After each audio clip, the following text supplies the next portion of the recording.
anoo xamar Soomaaliya Muqdisho joogo maalintii Sabtida ahayd ee la soo dhaafay anoo maqaayad ama baar ku yaalo Liido shaah ka cabayo ayaa waxaa ii yimid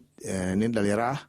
wuu soo ag fariistay wuxuu yiri ayaama ayaan ku raadinayay Maxamed Calaameen ku soo matahid inta ha dhihin marka hore waa xogaal baan shakiyay haddana waxaan dhahay waa aniga waan dhahay Maxamed Calaameen ka ahay markaasuu yiri waxaan rabaa inaan xogaa kula hadlo ma ku hadli karaa waxaan ku yiri ha soo fariistaan dhahay wuu soo fariistay markaas wuxuu yiri waxaa ka imid oo laga soo tarxiilay Sacuudiga wuxuu yiri waxaan ka mid ahaa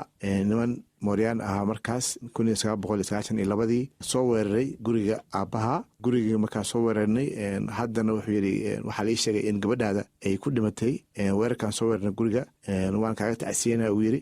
wuxuu yiri lacag badan baan guriga ka balqaysanay iyo alaab kale aniga waxa iga soo aaduyay qaybteedii 12 milyan oo lacag Soomaali ah lacagtaas wuxuu dhahay waxaan ku aaday Sacuudiga markaan bilo joogay waa la qabto yiri ima sheeg wax lagu xiray wuxuu yiri waxaan ku xirnaa meesha sanad aad u badan kadib waxa maqlay yiri dadkii Mooriyaanta ah oo waxa ila sameeyay laba kamid ah ee dhinteen midna la yahay aniga hadda wuxuu yiri bilo ka hor ayaan xamar ka soo laabtay marka aad iyo aad wuxuu yiri ayaa arinta dib weyn ugu heysay wuxuu inta aad ku imaano yiri waxaan u tagay dad badan oo odayaal ah iyo dad shaqayaal ah waadada waxay ugu dhaheen oo yiri ninkii wixii ku sameysay reerkii raadiyo yiri waxa la sheegay abahan dhintay marka adiga inaad joogtaa la sheegay waa ku raadinaya hadda alxamdulillah waan ku arkay marka wuxuu yiri intuu istaagay uu yiri waa ku bariyaa waxaan ka codsanaa inaad iga cafisid wixii aan aniga qaybteeda ka sameeyay lacagtaas wuxuu yiri aniga igu soo aadana waxaan rabaa in isla markii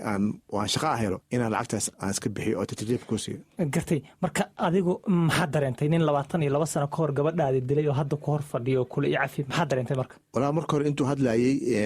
markuu sheekada soo sheegay gabadhii mataqaana iga taxsii gabadheedii waan naxay indhahay way guduteen dabca waa garan kartaa aabbo gabadhiisii yareed laga dilay intuu hadlayay waxaan ku laabtay maskaxdeedii 1992 oo aan u jeeday anoo gabadheedii yareed meydkeedii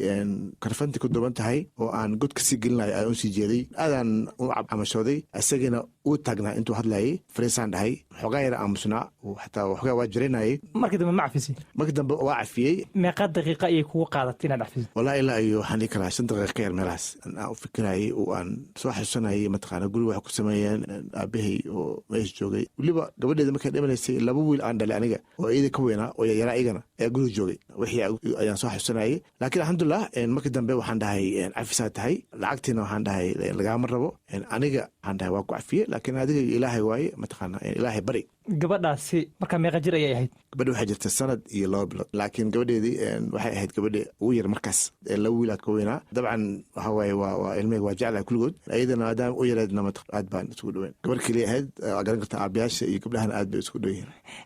22 sano kadib ninkii ku yiri gabadhaadii ayaan dilay kadibna aad cafiday go'aankaasi markaad dib u gocatid ma ku qaldaneed mise waa ku saxdaneed walaan waxaan aaminsanahay inaan ku saxsanaa wixii dhici lahaa way dhaceen gabadheedii ilaa ha u naxariisto cid ii soo celin karta ma laha asagana hadda waxaan aaminsanahay in uu dhibanaa weli uu dhiban yahay marka aniga waxaan aaminsanahay inaan wadada fiicneed aan maray wixii saxda ahaan sameeyey arrintii markaad qoyskaaga ama eheladaada ama hooyadii gabadhii aad u bandhigtood u sheegtay sidee baa lagu arkay wallahi waa soo dhaweeyeen mataqaana hadda cid iga hortimid ama wixii aan sameeyey oo ka hortimid